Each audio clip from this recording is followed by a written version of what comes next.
Siren Song by GaPJaxie. Chapter 10. Echo, with 13,229 words. Dream. Noun. An involuntary vision occurring when awake or during sleep, frequently characterized by the succession of sensations, thoughts, and emotions. I said once that vision had to be real, because it was too internally consistent to be a dream. But don't dreams always seem reasonable when you're asleep? It's only when the sun rises that you see that none of it made any sense. Green Apple has a cutie mark for apple bucking, for apple farming, for her family's trade. She must have loved them once, and she must have loved the farm, or it wouldn't have become a part of her so. I suppose it's possible they gave her a little guff for being a unicorn in an earth pony family, but not like she says. I wonder, was any of it true? Or did whatever poisoned her soul actually rewrite her memories of her loved ones? Did poisoned joke turn smiles into sneers and friendly teasing about her horn into genuine cruelty? Did she ever actually cry herself to sleep, wishing she were born in Canterlot? Or did she convince herself she did? Berry Punch has a cutie mark for distillation, for winemaking, and for silly earth pony drinks. She must have taken pride in her work, come to understand the science, then to master the art. Her work was the love of her life, to the point where life without it wasn't worth living. But she doesn't love anything now. That care was her talent, so why haven't her talents faded? Why does she obey Trixie? Why was her apartment so well kept when she could sleep on a bed of nails without complaint? Trixie has a cutie mark for showmanship, maybe acting or stage magic too, with that wand and star. She must have made ponies giggle, been the sort of mare who needs the crowd's adoration, prancing up and down a stage and calling herself great and powerful for some cheap laughs. That sort of pony that doesn't need money or power to be happy. Why does she have so much of both? Why do Berry and Green love her, no matter how much she abuses them? Siren Song has a cutie mark for expression, for emotion, for looking into ponies and seeing what makes them feel. She must have made the princess very proud and had a lot of friends who loved her. I'm waiting for the room to get brighter before I climb out of bed. It's too dark to be awake, too quiet, but I'm not asleep either, just staring at the ceiling. There must be some light, because my eyes have adjusted. I can see the glimmer of water working its way across the white stone before I hear it drip to the floor. I'm in a small room, barely larger than the bed, but I don't feel claustrophobic. Maybe it's because the air is clear and the blankets are warm, or maybe I've just got a lot on my mind. Dear Princess Celestia, I murmur, pretending the points of light on the ceiling are stars. It kind of works. I had some time to think today, and I remembered the first time you ever lied to me. I mean, really lied, instead of asking a trick question or something. We were walking through the History Museum, when I was 7, I think, and you looked at one of the displays, a battle saddle. I asked you what was so special about it, and you turned to me and said, nothing. Just nothing. One word. But it wasn't true, Princess. You tried to hide it, but I could see it in your eyes. You were so tired then. So old. Did you know the pony who died wearing that saddle? Or was it just a reminder that Equestria was not always so kind? You lied to me because you didn't want to face what was in that display. I draw a breath and shut my eyes, taking a moment to collect my thoughts. That was the moment I realized you were fallible, that the immortal, wise, kind, eternally youthful Princess of Equestria could lie, could twist a fundamental truth because she doesn't feel like having a painful conversation right now. And nothing comes to mind after that, like my thoughts had simply run out, and for a time, I struggled for what to say next. And I think that was when you stopped being an impossible ideal and started being a pony to me. Knowing that you can be hurt, can turn away from things that cause you pain. It made me understand how much it meant that you never turned away from me. I know you're going to blame yourself when I don't come back, but please don't. You aren't perfect, but you deserve to be happy. I hope whatever pony you find to care for next gives you less trouble than I did. Your faithful student, Siren Song. The sun doesn't shine here, and the room will never get brighter. Time to get out of bed. My spine pops as I give one long stretch, twisting my back and letting my legs go taut. Muscles strain, but they don't burn, and I find my breath coming clearly. Relaxing forces a sigh from my lungs, and I push the blankets off to one side, enough for me to lift them away with a foreleg and roll out onto the floor. I can see the outlines of the room, that there's nothing in it but a bed and an end table, and that it has 2 exits. One is a door, under which a crack of light can be seen, the source of the faint illumination. The other is an open archway that leads to a dark space, though I do catch a glint of glass and metal, and some very distinctive outlines. A bathroom. The facility works fine, and there's warm water for the shower. Not hot, but warm. I guess it feels nice. I assume there must be some way to make the lights in here come on, though I don't bother fumbling around for it. Showering in the dark is odd, but it's not much of a shower. I kinda stand under the water until I feel it's been long enough, and shake off before I pull the curtain open. Water is still dripping off me, running down my legs and over the bare skin on my ankles. I'm already standing in a puddle though, so it doesn't matter. I suppose I've been standing there for a while when I notice the shine by the door. Something glitters in the darkness to the left of the bathroom's door frame, something I didn't see on the way in. Its shape is strange, like a bundle or a coiled serpent, and I don't immediately recognize it.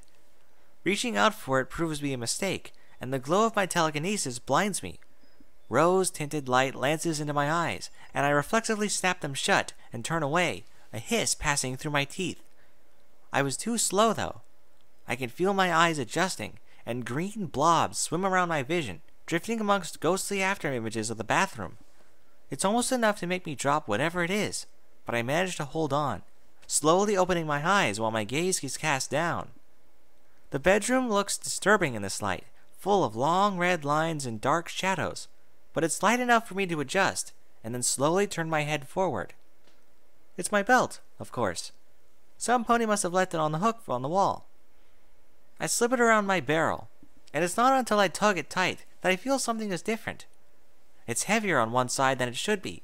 Not very much, but enough to make it less slightly off-center. I balance on 3 legs, twisting around to pat down the side with a hoof, feeling for the source of the weight. My hoof hits glass, producing a muffled but clear tone. A bottle stuffed into one of the pouches of the belt, sealed with a cork. I let my horn brighten slowly, giving my eyes time to adjust to the magic's glow. Then I pull the bottle out and hold it in front of me. It's small, flat, and full of a silvery liquid that beads up when it sloshes. It looks a little like mercury, actually. There's a wide label on one side showing a green and gold compass rose, under which dark brown characters read, Daring Do.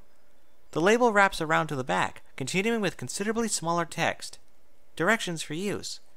I scan down the rows of neat characters, squinting to see them in the dim illumination. Consume contents of bottle with food.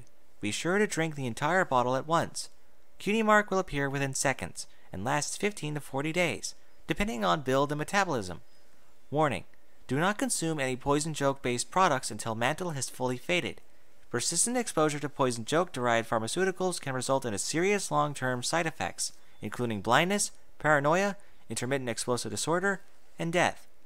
Addiction factor, 8%. I uncork the bottle. Dazed. I feel dazed. Like none of this is real. The bottle floats up to my face, and I sniff gently at the mouth. I suppose I was expecting that distinctive flowery smell, but there's nothing. A slightly acrid scent, maybe, but that might be my imagination. I shake the bottle a little, and watch it beat up inside the glass. It's not that it's tempting me. If I wanted to take the easy way out, I'd think I'd prefer drowning to poison. I expected it to be magic, to glow, to churn, to give off that unnatural stink. I expected it to be malevolent, an emissary of the evil that's taken root in this city's heart. I expected it to be like those stories of cursed artifacts that whisper dark secrets to their bearers. But it's only a bottle, with a garish label and a cheap cork and a little chip in one corner. I could dump the liquid down the sink, toss the whole thing into the trash, or drop the bottle to the floor and smash it to bits under my hooves. My horn shines a little brighter with the effort of forcing the cork back into its place. I put the bottle away in my belt. After that much light, the room seems pitch black other than the blobs and spots in my vision. I have to carefully feel my way out of the bathroom to the edge of the bed, and then around it to the door. It's not locked. Though why would it be? It's not like I'm going anywhere. Good morning. The soldier outside my door greets me politely. I smell tobacco smoke before my eyes have a chance to adjust. Then I see the uniform. Then the knives on his wings. Then his scarred face. Then that the only door out is behind him. We're in a common room of some kind, with a small table, a couch, a bookshelf, and some cabinets, all lit by those overhead strips. He's seated on the far side of the table, and the table itself is set for two.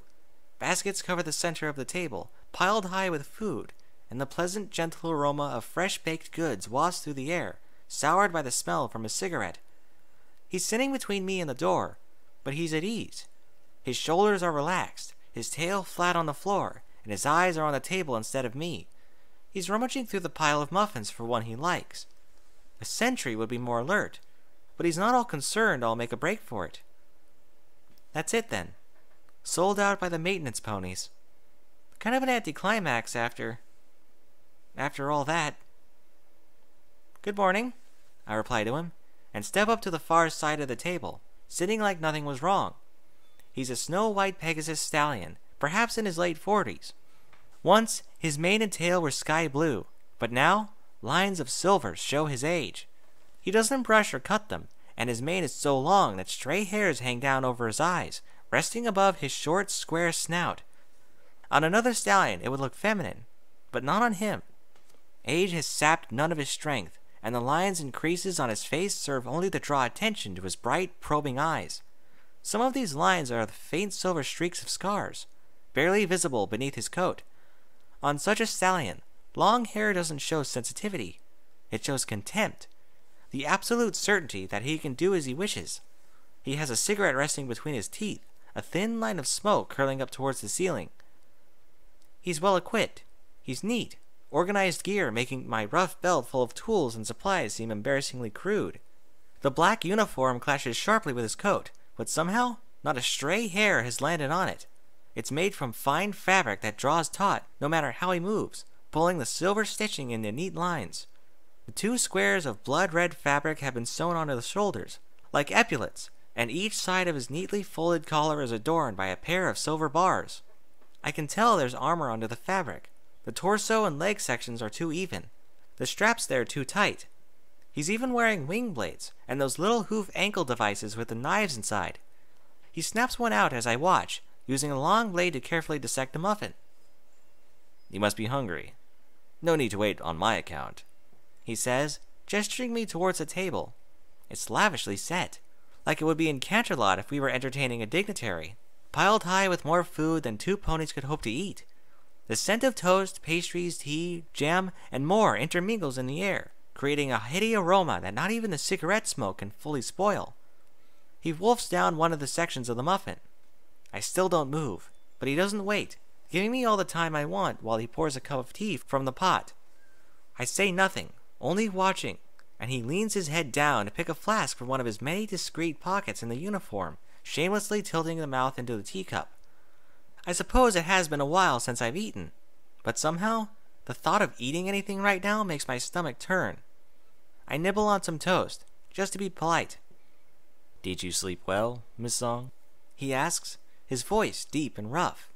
He moves slowly, but with a certain deliberateness that leaves me with no doubt he could spring into action when pressed.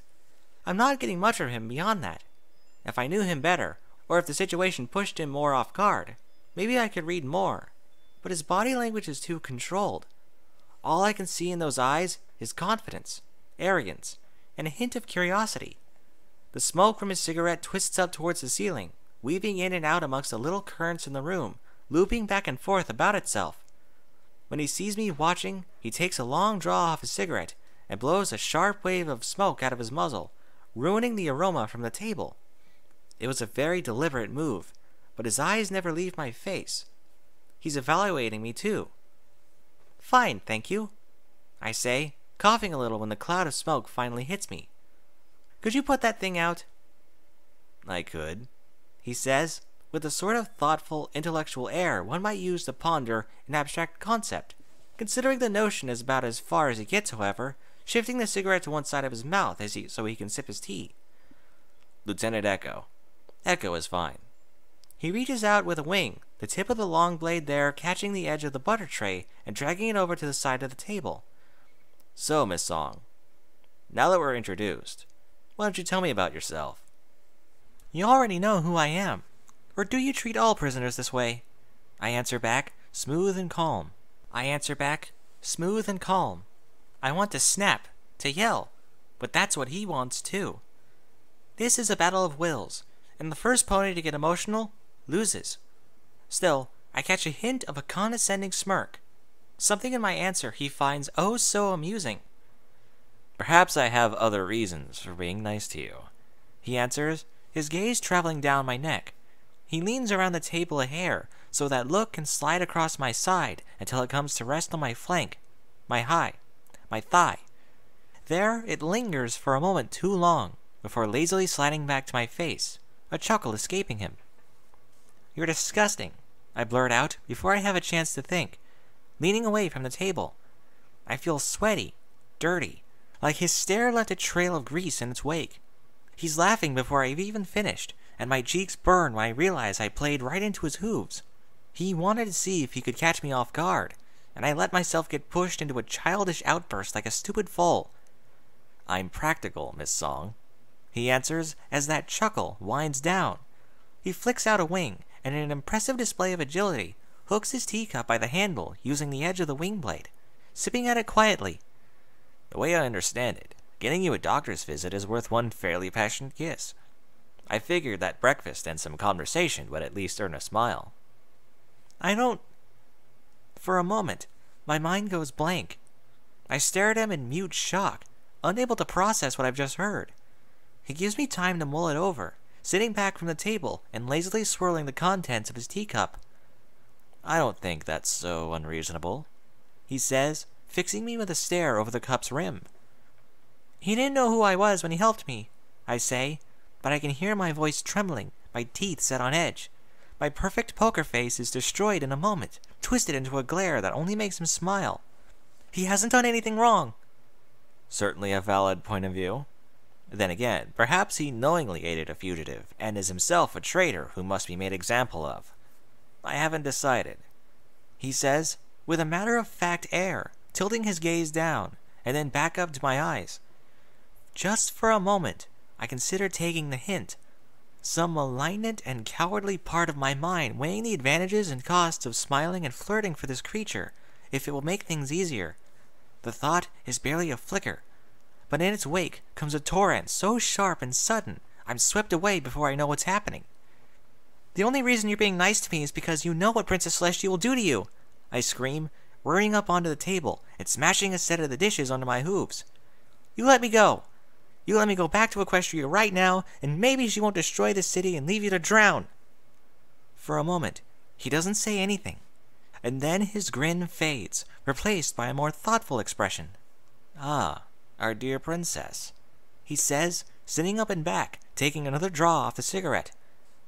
And how is she doing these days? No. You already knew I was the princess's student. I insist, like saying it will make it true, but he shakes his head. I knew you were some pony important to Trixie, who she didn't want the rest of the council finding out about. Security's best guess was that you were some long-lost relative. Ryder's ghost, I did not realize she had the guts. He glances up at the ceiling, putting on airs of being lost in thought. Rainbow Dash has hated Trixie for years, but the others always held her back.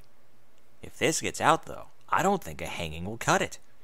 She'll have the old show mare drawn and quartered and put her head on a pike. Behind me, the door flies open, Zephyr rushing in. We heard shouting, she blurts out, raising her head to look at me over Echo's shoulder. Barry isn't far behind, entering the room at a more measured pace, and standing by Zephyr's side.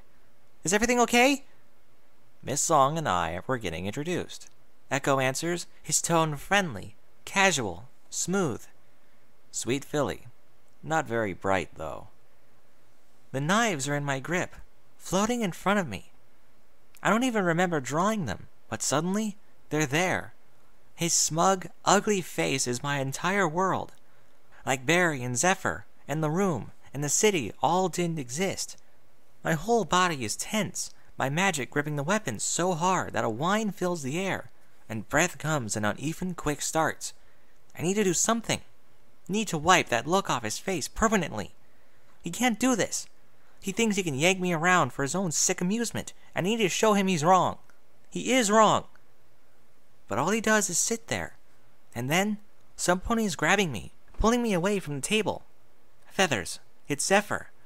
She's saying something, but I don't hear her. It's like her voice is distant, muted mumblings from far away. Siren. Barry's voice cuts through the haze. She's by my side, looking at me. Just a single word. I put the knives down, on the table. Echo lets out a snort, finishing off the last of his tea and tossing the cup away, letting the porcelain smash against the floor. He reaches under the table, retrieving his helmet.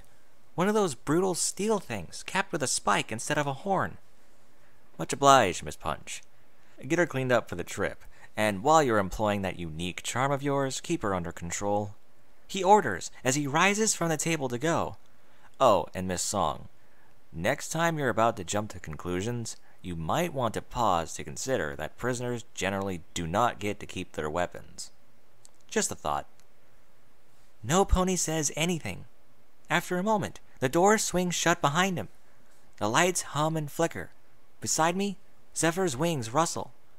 Zephyr, I need to talk to Barry in private. Leave, I order, my chest trembling as I try to draw a long, calming breath. I said get out! I scream, so loud and so hard that my voice cracks, a screech of primal fury that sends Zephyr leaping backwards before she has time to think. Her eyes go wide, and after one quick glance between Barry and me, she scrambles out into the hall, the door banging in its frame behind her. Then, it's quiet. You are experiencing emotional distress. Barry breaks the silence with her perfect calm, that bland sort of indifference. She picks up my knives, one at a time, curling her lips back in the oddest of ways so that only her teeth touch the handle, sliding each one back into its sheath. I don't say anything at first.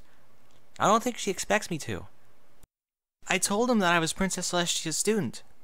That's what the screaming was earlier. I manage, sometime after she's finished with the knives.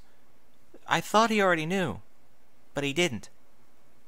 Barry doesn't react, of course, blankly staring at the wall.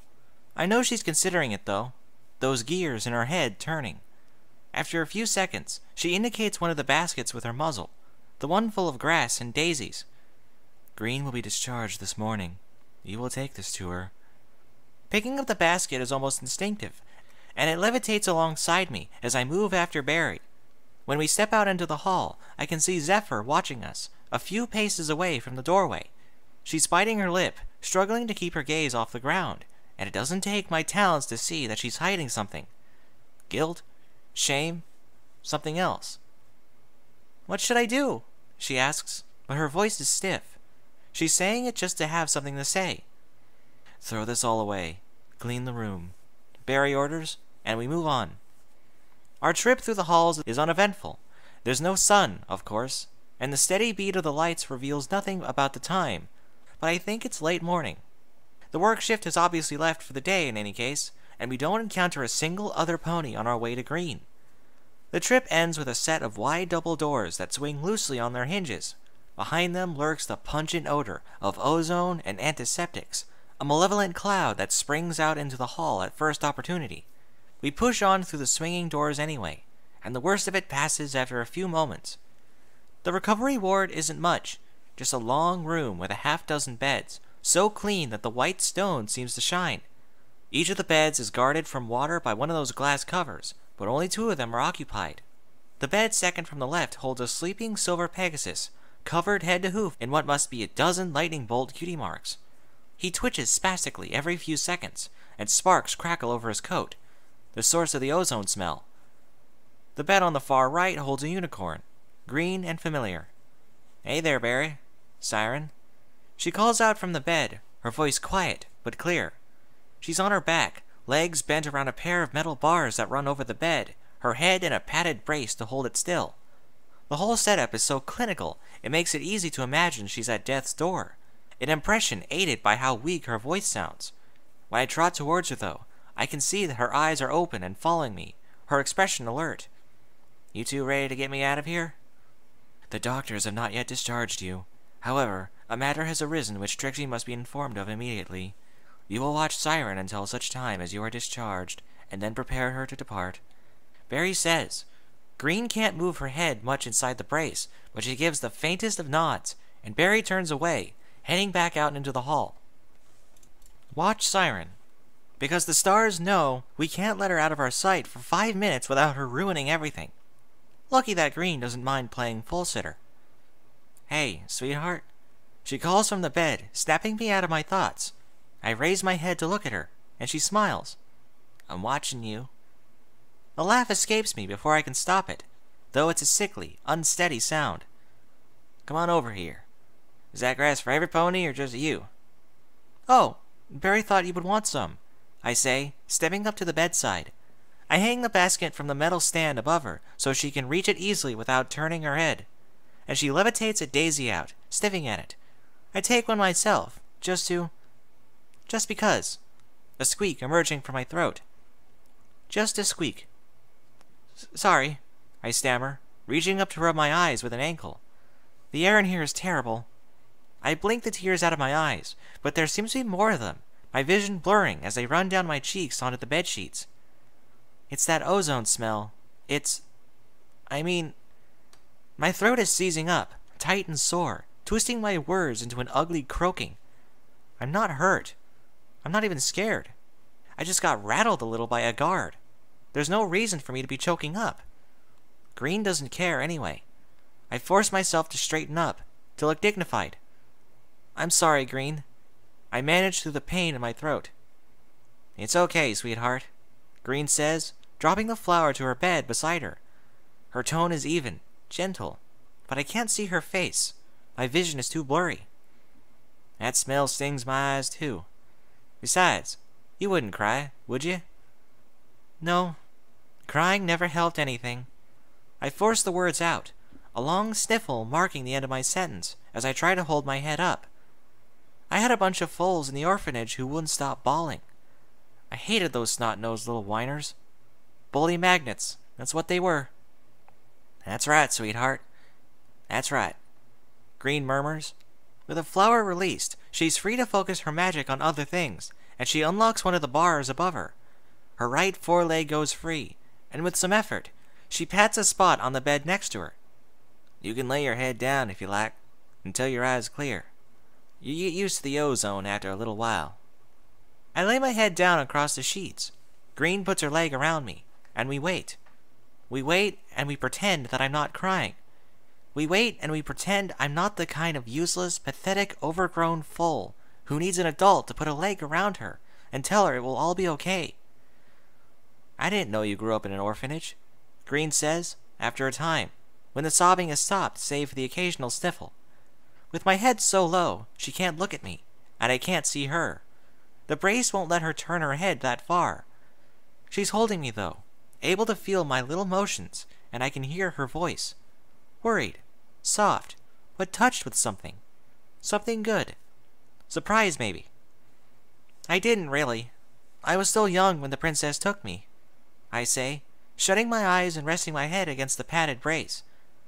I hardly even remember it. I couldn't name the other ponies there, other than a matron and a few friends. The princess adopted you? She asks, her tone perking up, voice rising from its low whisper as curiosity drives her on. I say nothing. Oh. Her voice sinks again, almost sighing the word out. I'm sorry, sweetheart. She raised me, gave me everything I had. If she wants to call me her student, she can. It's just a word, I say. Green doesn't answer, but she pats my neck, her hoof making little brushing motions against my mane. She keeps doing that until the silence grows long, and I feel like I have to say something, say anything to break it. Besides, I never knew my parents, so she's the closest thing I have. Accident? Green asks, and I give a little shake of my head. She'll feel it. Abandoned. Not really, I mean. They didn't leave me on the orphanage door and run away or anything like that. But they couldn't care for me, and I bite my lip, drawing in a long breath. Well, they didn't have names. That actually happens in Equestria? Green asks, and it's kind of bizarrely funny that for once, I've shocked her notions of kindness and decency. Very rarely.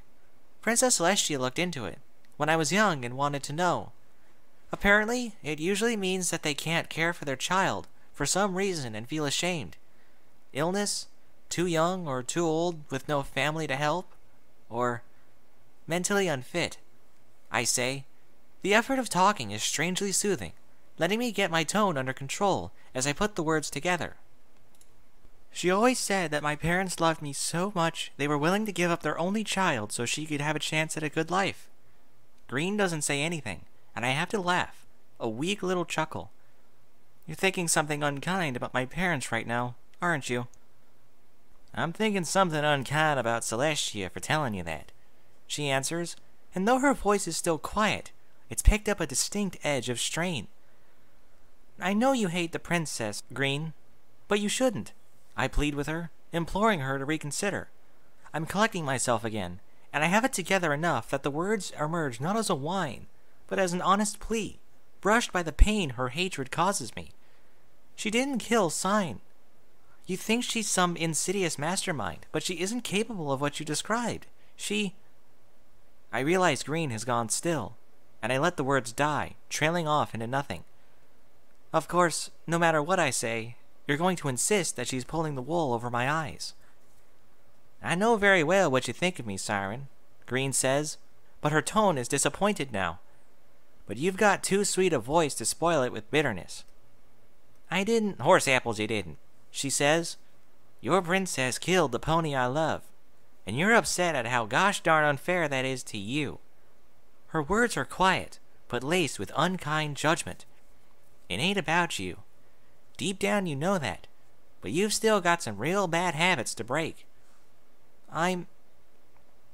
It takes a second for me to collect myself, but she doesn't rush me, letting me find the right words, the right tone. I still don't think she killed him, Green. But you loved him, and he died. And expecting you to get over that just because I wanted you to? That was selfish and stupid. I'm sorry. Are you really? She asks, but it's not cruel or mocking.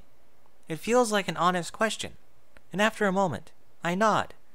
She draws a deep breath, lets it out, and it's only after a considerable pause that she speaks again, a short, contented, good. Maybe dying down here would be easier, I say. At once, she jolts like some pony lit a fire under her, struggling to free her legs from their restraints and yank herself towards me. Not like that! Not like that! I say as quickly as I can, pushing her back down to the bed. I was joking. I just meant it to be less awkward than trying to introduce the two of you. For a moment, she freezes.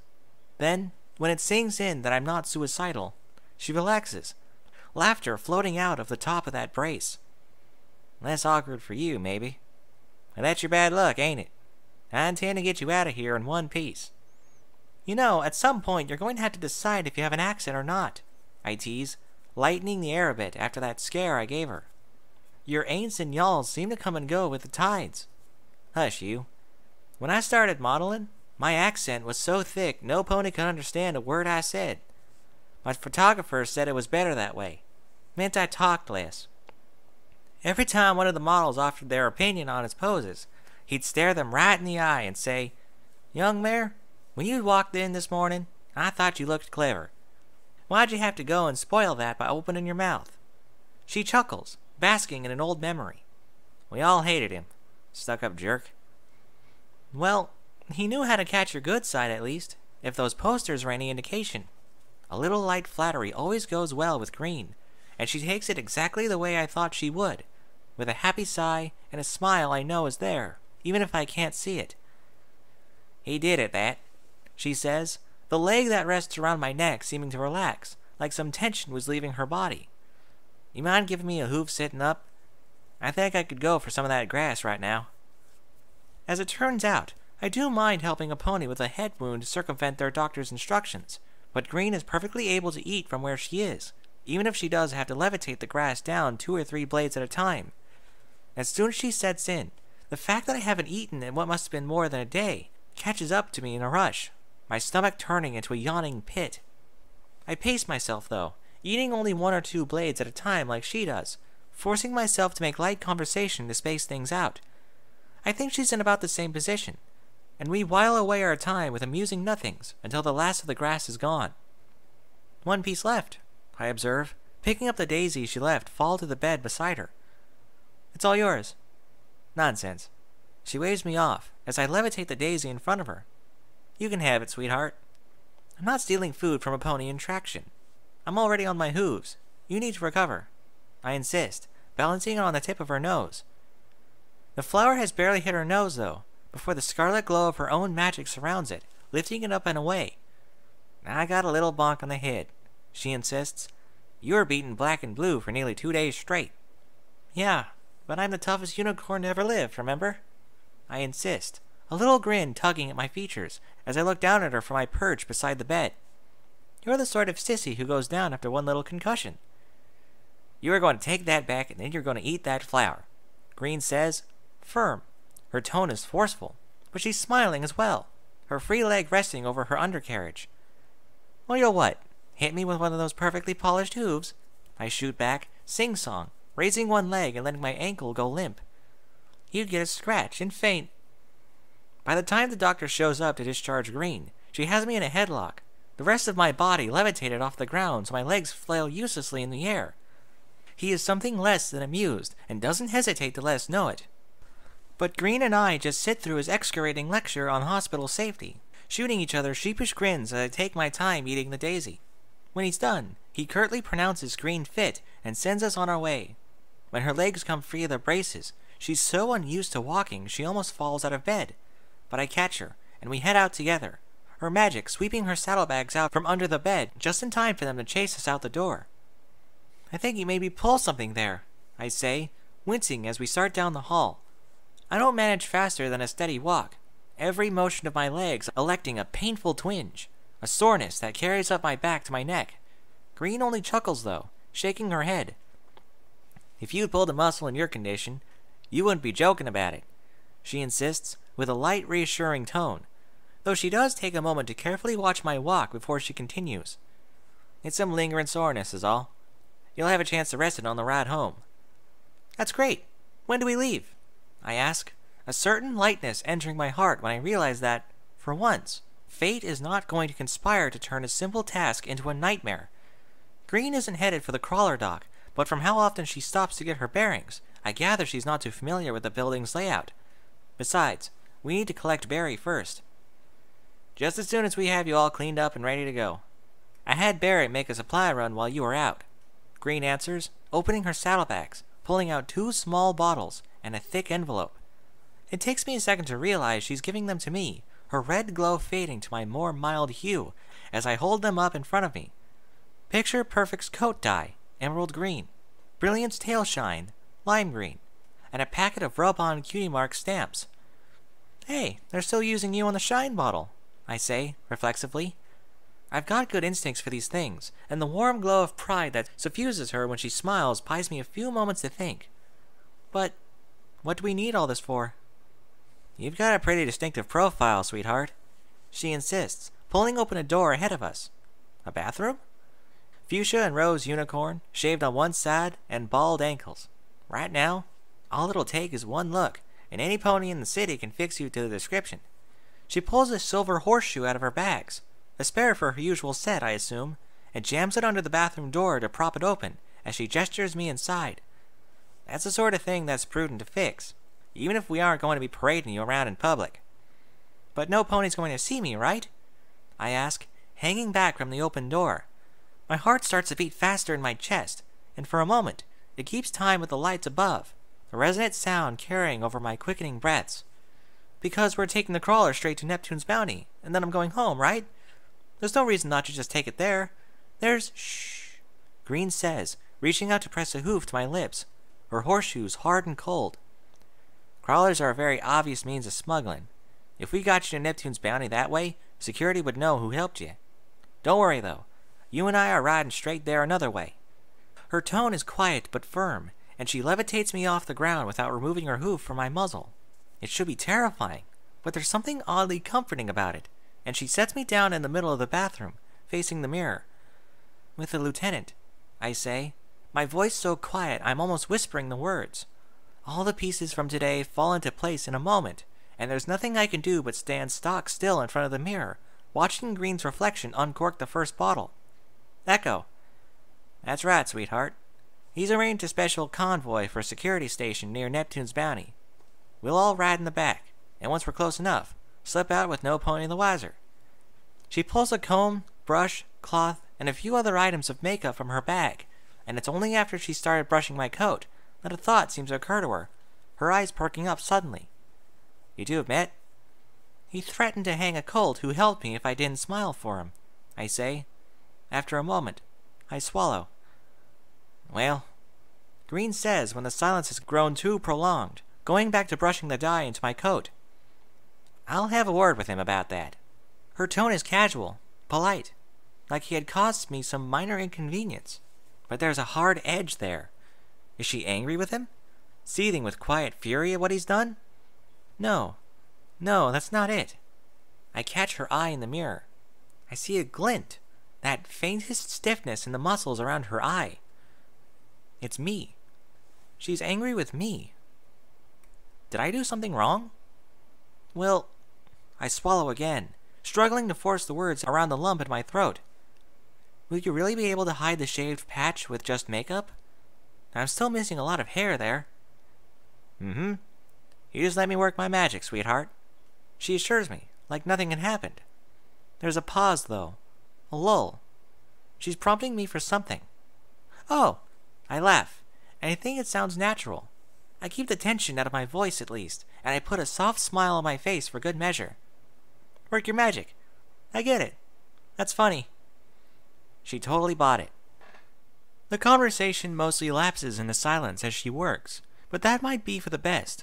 It gives me time to recover, and make sure she isn't distracted from her work. She is very good at this. There are a lot of unicorns with spells for this sort of thing, but she mostly works with her hooves, rubbing the dye into my coat. The dye is cheap and watery, but when she finishes with each section, the color shines through, clear and bright. First my legs, then my undercarriage, then up along my sides. Did you ever think about dyeing your coat before, sweetheart? Green asks, as her hooves massage the color into my barrel, along my ribs. I know you have a good natural hue, but it would mean ponies would mistake you for pink less. I've thought about it, I say, looking at my reflection in the mirror, sizing up the mare on the other side of the glass. She looks bad. Not battle-scarred, not tormented or ragged or worn. All of those things have a dignity to them, some signal of inner strength to match the outer damage. She just looks dumpy, tired, with her pale coat and bald ankles, and shaved sides, and the patchwork of scars over her ribs. She has a bruise on her one eye, scarring above it, and a cut on her ear that didn't heal right. Her coat is pale, losing its luster, her mane full of tangles and split ends. She doesn't look hideous. She's not the kind of pony I would take pity on. She's just nothing special. Siren, Green says, raising her voice. Her tone is pointed, and I realize I must have drifted away, missed something she said. A quick shake of my head serves to make it clear I wasn't intentionally ignoring her, while I try to get my head back into the game. Sorry, I think I zoned out there for a moment. Could you repeat that? I ask, sweetly enough. She doesn't seem offended, but she's giving me a funny look. Eyes a little narrowed, ears up. Is she still mad? No, that's not it. Something else. Concern, maybe. I asked, what color did you think about dyeing it? Back in Equestria. She says, her hooves still against my side. She's working as she talks, but her pace has slowed considerably, her attention now split between me and my coat. No, I never thought about it much. It doesn't matter, I say, shaking my head again. It's considered bad form to dye your mane or coat. The tabloids go crazy with it. Every pony insists that they can see your real color. Besides, I'm the princess's student. It's not like half the country doesn't already know what I look like. So, Some pony on the street can have her hair any color she likes, but the princess's own protege can't? Green asks playfully. She's trying to poke fun, but there's not a lot I can do in response other than laugh and shrug. That's how it works. I mean, it's fine, I answer, peering at my reflection still. Were those lines under my eyes always there? That's how it works in Equestria, Green corrects. Her voice is strong, but not sharp, too stern to be playful, but still friendly enough. She levitates the bottle of dye beside her, reaching up to hold my face with both hooves. In Vision, special ponies can do and be whatever they please. Now shut your eyes. Green, She fixes me with a firm stare. I shut my eyes. Right. We fall quiet again. It's a little hard to talk with her hooves all over my face, and even with my eyes shut, the fumes from the dye itch and sting. She moves away from my face and down my neck, but insists that I'm not to open my eyes until the dye is dry if I enjoy not being blind. She needn't have said anything. The caustic smell of the stuff is enough. It's probably better not to think about exactly what dye is made from in Vision. I doubt they have the highest standard of safety and quality control in mind. And so she works, down my neck, along my back, finishing my sides and my flanks. Then we wait for my coat to dry while she works a brush through my mane. Hold still, she orders, and I hear her makeup kit open. She holds my head still with both hooves while her magic controls the array of tools inside. Brushes, pads, and other things work their way over my face, and I'm left wondering what she's doing. If the dye isn't dry enough for me to open my eyes, it's probably not a good idea to start on the rest of the disguise yet. I consider asking, but with how tight her grip is, I don't think she wants me to speak. I'm supposed to sit there, holding still until... Done, she proclaims, leaning away. Take a look. For a moment after I open my eyes, my brain doesn't recognize my own reflection. Too much has changed too quickly. She's green. She's strange, foreign and different, and instinctively I pull away from the glass. It's only when I see her mimic the motion that it hits me, that I recognize those eyes as my own, that mane, that face. I'm dazzling. My mouth falls open when I see what Green has done. She's fixed up my face and mane just the way she does her own. The green shines through perfectly, a rich, deep color, and my mane hangs down dramatically over my right eye, hiding the bruises and the cut on my forehead. It doesn't look like a cover, though. It looks exotic, and when I glance to my left side, the little bumps and scrapes there are completely invisible. My ankles are still bare, and my side is still shaved, of course, but from the shoulders up, it's like I'm restored. No better than... I couldn't look this good when I was trying. I catch my reflection's wide-eyed, stunned expression, and it occurs to me that I'm still miles below the ocean's surface, that I'm still trapped in a nightmarish, blighted city, and that maybe I can worry about my looks when I'm not in mortal danger. I turn away from the mirror, starting to feel like I might be a very petty creature. It's okay, sweetheart, Green says, her hooves finding my muzzle, gently tilting my face up. She's smiling up at me softly, and with those hooves and silver shoes, she guides my gaze back to the glass. Your actual disguise is going to be fairly ugly. Pretty ponies stand out, after all. I just figured, with how upset you were about the scars, you deserve to know things weren't that bad before I messed you up. In an instant, my mind goes blank. I look back at her for direction, but I can't find anything in her face. It's there. She's not hiding her expression at all, but I can't see it. It's like she's a book, and I just forgot how to read, leaving me staring at her dumbly. I don't know what I'm supposed to say, what I'm supposed to do. Something. Anything. Scars, I stammer out, stiff and rigid, practically shouting the words as I point at the side of her face. The doctor said you'd have scars.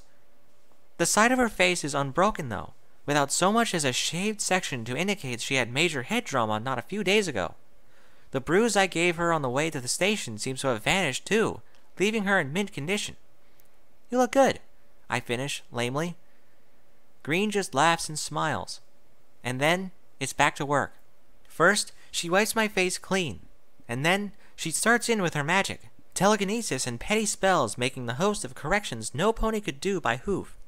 She discolors a few hairs in my tail, one at a time, until the once perfectly neat colors are messy enough that it looks natural. She presses one of the rub-on cutie mark stickers onto my bare shaved side, a little electric jolt running through me when she applies it. Then she pulls out her makeup kit. "Isn't that a bit much just to cover the scars?" I ask as her brush and cloth work back and forth over my side and tug at the little half-formed hairs. "Visible makeup would be suspicious too, I mean." "Oh, a bit much," she agrees, though the pace of her work doesn't slow. The makeup is thick at this point, dense, like she had slathered it over my side. I don't use makeup much, but even I know that it's going to look terrible. "And there," she proclaims, abruptly snapping the kit shut. "What do you think?" I turn so my side faces the mirror. It's not much of a disguise. My coat is emerald green, yes, and my mane is a flowing mix of forest hues, but a palette swap does not an effective disguise make. My ankles are still bare, my face is still the same way as it always was, and the cutie mark she put on my side, a gear and silver bars, looks flaky and translucent, like the cheap rub-on it is. Worst of all is the makeup, though. If she was trying to make my side look unshaved, she failed miserably. In fact, the thick coat of off-green does nothing but draw attention to my side, making it clear exactly how much hair is missing. I struggle for the words. "The color is—" "You're looking at it wrong," Green says, smoothly talking over me. She sits down so she can reach out with both hooves, putting them over my eyes. "Shut your eyes," she orders, a tad redundantly. "Clear your mind of all preconceived notions of what you look like. You're not looking at a mirror. You're looking at another pony you've never seen before." That seems like dubiously useful advice, since any pony looking for me will certainly have my description, but I nod. "Okay," I answer, and I do actually make an effort, taking a deep breath, letting it out, trying to still my troubled thoughts. "Now, open your eyes," she orders, removing her hooves, letting me look at the mirror again. I look... "Pony feathers," I whisper, reaching up to touch my face. It is like the transformation from before, only horribly reversed, encompassing my entire body. My hair is falling out in clumps all over my body, my ankles, my forehead, both sides, bits of my mane.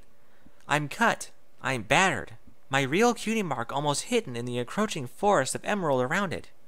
Worst of all, though, is my side, the skin there waxy and sickly, like a blight that's seeping through my flesh, that weak, fading cutie mark in the center of it all. She turned me into one of them. I reach back to pat the spot, needing to confirm that it's only makeup, but Green catches my hoof before I can. "Don't touch it. It smears easily," she warns. "All this stuff is meant to come off. The permanent version takes longer to apply, but this will do for the trip." "Green, this is..." I struggle for the words. Brilliant? Awful? Won't I stand out in a crowd? "Nope," she answers with a casual confidence. "In fact, you'll about have the power of invisibility if you look desperate enough. No pony wants to make eye contact with that sort. If you do, they'll only hit you up for money. I've had to look ugly for a few jobs before." That must have been a lot of work. I speak without thinking, but for once, that leads me down the right path, and she smiles. "Thank you, Green. This is brilliant. And I'm sorry. For earlier, I mean. I don't know exactly what I'm apologizing for, but I give it a little awkward, bashful shame, and she takes it without question. "You've got a lot of bad habits to break, sweetheart, but you're making good time. Think nothing of it." She waves the matter off with a hoof before rising back to all fours, carefully securing my belt around me so as not to smudge her fresh work. "Let's get you upstairs, shall we?" The walk gives me time to think. Green gets us lost, and we spend a few minutes wandering the corridors, looking for some pony to ask for directions. I think about helping her navigate, since I seem to understand this place a bit better, but I could use the break, and she doesn't notice how quiet I am when she's busy trying to find her way. I mean, I'm not thinking about anything in particular, just thinking. Everything that's happened today, over the last few days, it's left me rattled, disoriented even. It's like I'm a stranger in my own mind, finding things I thought long buried, fumbling for things I once could find easily. Like my body language. I'm not controlling it the way I used to.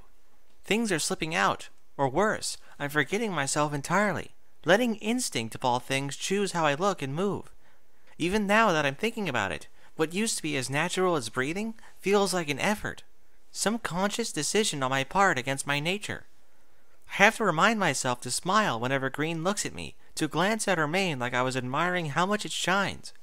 It's no wonder she was angry with me. When we met, I was graceful. Now, I'm practically stumbling through the day, just trying to keep from tripping over my own hooves. Rattled. Unsettled. The shakes.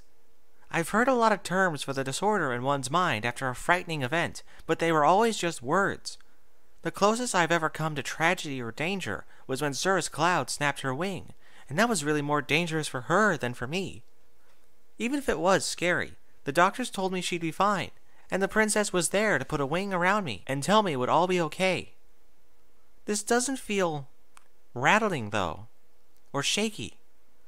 I was a little emotional earlier, but now I feel like my own thoughts are clumsy, slow, and uncoordinated. I need a chance to clear my head, to talk things through, to find some solid ground to stand on. But I guess it's time to go now. Green's navigation takes up a particularly long set of stairs, and when we reach the top, we emerge into a large half-cylindrical chamber, the roof arching high over our heads. The line between hallway and road was always a little blurry in vision, but from the train tracks that run down the length of the room, I'm pretty sure this is the start of some kind of major thoroughfare. They're not like the tram tracks that went outside, solid braced things, but more like tracks you'd see in Equestria, smaller and recessed into the floor.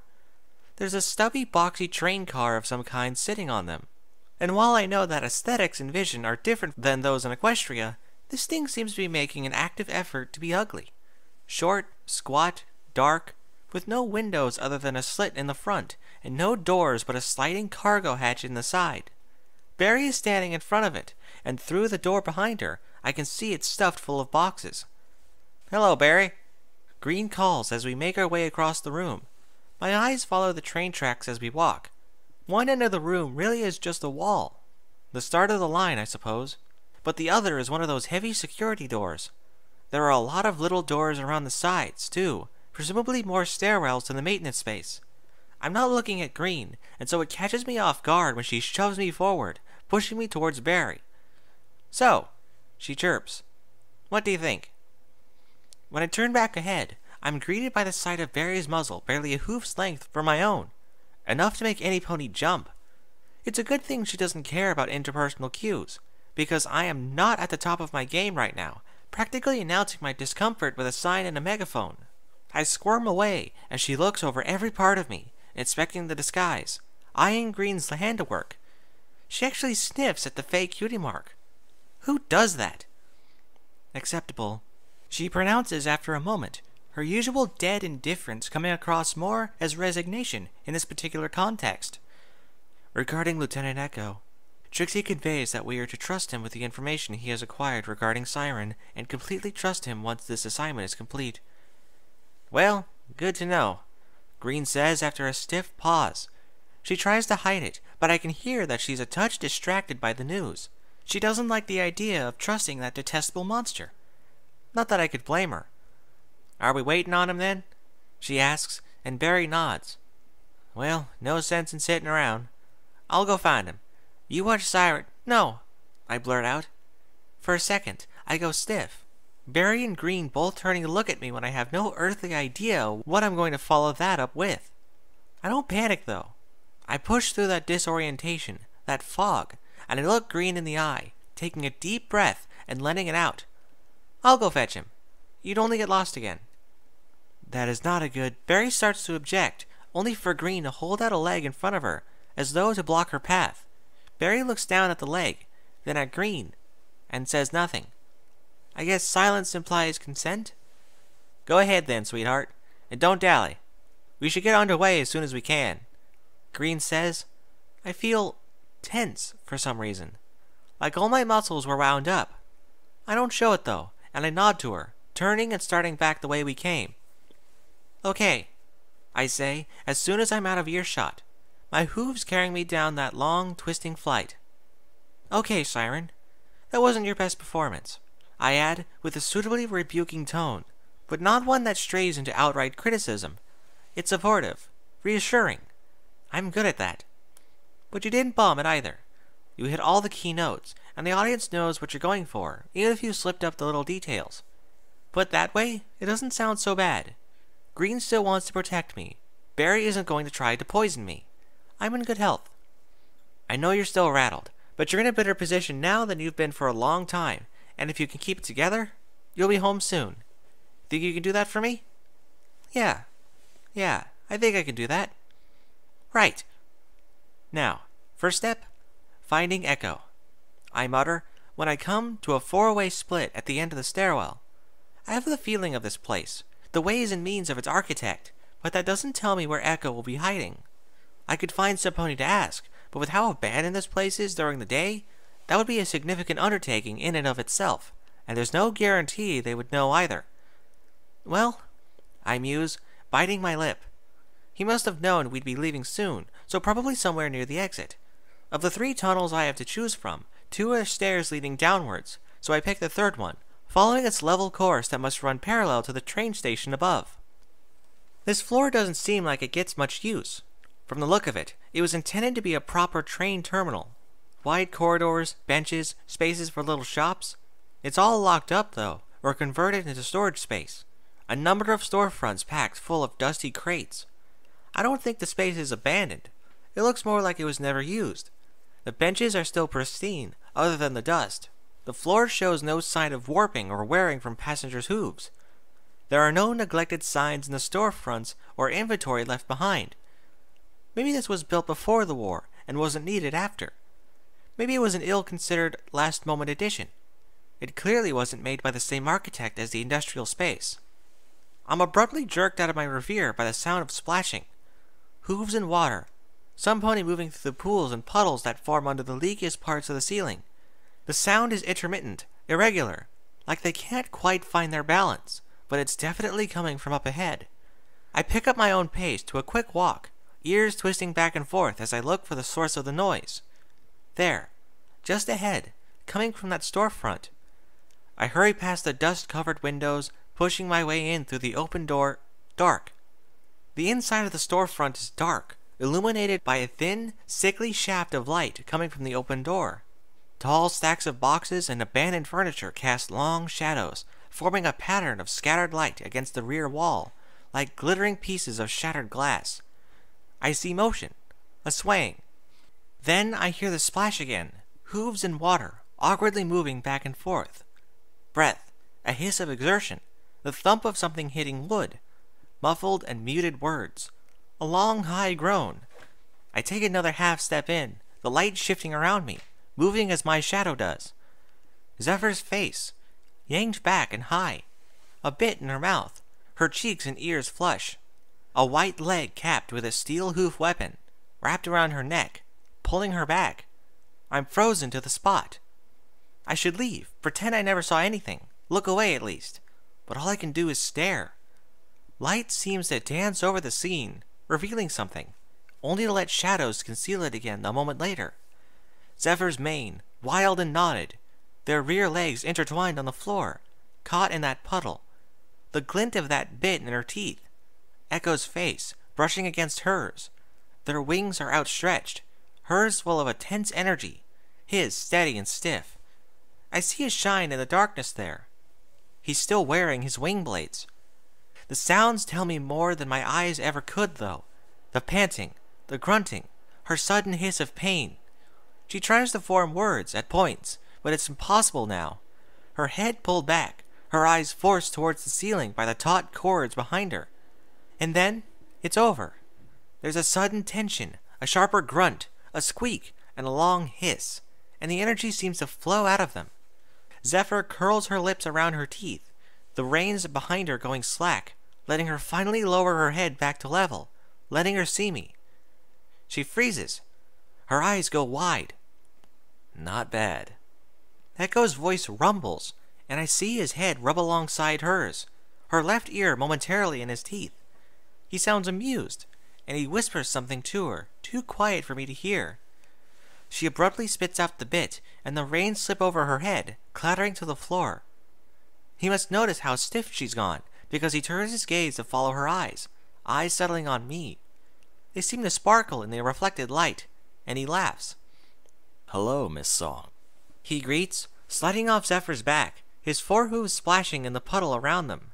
She seems frozen to the spot, the two of us like statues, staring at each other in mutual wide-eyed horror.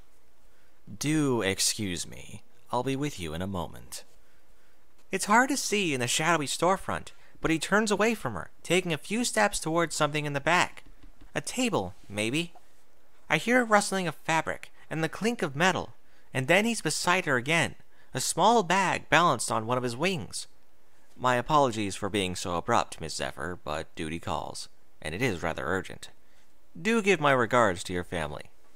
I have never seen a pony look so small as Zephyr does at this exact moment, glancing between Echo and me, seeking any escape, her wings tucked tight and stiff against her side. You can go now, Miss Zephyr. Echo repeats, more firmly this time. She gives me one last frightened look, takes the bag in her teeth, and gallops out the door, rushing past me without ever making eye contact, her gaze on the ground. I can see deep bite marks on her ear, bruises on her side, her flank. Then, she's gone. She's 16. The words should be an accusation. They've every right to be. Yet somehow, they come out like Barry would utter them. Dead. Indifferent. Stating a fact. So she is. Echo agrees, returning to the back. My eyes are adjusting a little now. I can see the table he went to before. No, it's a crate he's using as a table. There are objects scattered over it, though I can't make them out clearly. His uniform, probably. He starts attaching the armor plates, slipping the loops around his legs, his barrel. So rare in this city to find a pony who is actually the age they seem to be. My compliments to Miss Apple on your disguise on that note. I'd think you were her daughter if I didn't know any better. Why? I ask, and he pauses in his labors, looking up at me from across that dim space.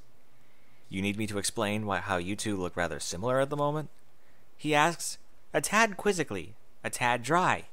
I start to answer, but I can't seem to find the words, my mouth opening and closing without a sound. Or, you mean, why would she? He seems to understand now, and I dumbly nod. I suppose that would be a bit of a shock to you, what with your recent immigration. He reaches down for something on the table, and when he lifts his head up, a cigarette is held between his teeth. Light this, would you? He asks, stepping over towards me, holding the object in my question towards my horn. After a moment's pause, I tilt my head forward, a soft magenta spark lighting the cigarette end. Thank you, he says, before turning back to his uniform. I don't know how much the other two have told you, but she's one of the maintenance ponies down here. It's a good job. Food, board, full medical coverage, protection, plenty of friends to support you. Not a lot of money, but then with all those perks, you don't need to spend much. He explains, snapping on the last of his leg pieces. I can see his side now, in the light. His original cutie mark is a silver medal, and the others? Nothing. Sometimes, though, a pony finds herself in need of some spending money. Maybe she has a taste for luxuries, maybe she has a family to support. He continues, oblivious to my observations. It's all strictly at her discretion, of course. Where are your extra cutie marks? I ask, abruptly pointing at his barrel. I don't see any. I'm not a marker. He replies, after a thoughtful pause, sliding another one of the armored plates over his back. I can see his smirking, the light coming from that cigarette bobbing up and down. I can't think of anything to say to that, so I say nothing. And after a moment, he takes that as his answer. No mantles, tonics, or medication. Contrary to popular opinion, Miss Song, not every pony in security puts Poison Joke in their cereal in the morning. Call me old-fashioned, but if I'm going to drink something that'll kill me, I think I'd prefer alcohol. Speaking of which, he pulls his flask from the folded uniform, taking a long swig from it before tucking it back into his pocket, pulling the cloth exterior of the uniform over his head, sliding it across the hard plates beneath. Why, then? I ask. Miss Song, if you want a helpful answer, you are really going to have to ask a slightly more detailed question. He asserts. He's not really annoyed, but his voice is a touch stiff. He tugs the sleeves of his uniform straight as he talks, before doing up the front and reaching for his helmet last of all. Barry and Green both work for Trixie because they're addicts. They need the money. Why are you doing this? I ask. He doesn't answer at first, busy adjusting those little epaulets and making sure his pins are straight. It's only when he's ready to go that he turns to face me, trotting towards the door. His face is on me, but his expression is guarded, just like it was this morning. All I can get from him is that he finds the question curious, and that he's evaluating me for asking it. Perhaps I didn't think you deserved to die simply for being related to an unpopular council mayor. It's an obvious lie, but there's no way to question it without looking like a whining little brat, so I nod. There doesn't seem to be anything else to say, and we spend the rest of the walk in silence, back along the corridor, up the long stairs, into the rail chamber. Barry and Green are still there, sitting in the open cargo door. They look up when we enter, Green giving the pair of us an alert glance. Echo doesn't show her anything, though, and I don't either. Ladies? Echo greets, one long gaze taking in the three of us. Shall we be on our way? No reason to wait. Green agrees, but after a moment, she looks back to me. Everything went okay? It went fine, I reply, pushing past her and climbing up into the train car. Let's get out of here. All aboard, then, Echo says, and once Green and Barry are inside, he pulls the cargo hatch shut, locking it. There's not much to the interior of the vehicle, just a small control panel near the front and some tied-down piles of crates and barrels in the back. If you ladies would please stay away from the windows, our total trip time should be a hair over 2 hours. Next stop. He turns to the front, pulling one of the levers there. The train car jumps forward a half step and then slowly starts to roll, the security door sliding open ahead of us to let us pass. Neptune's Bounty.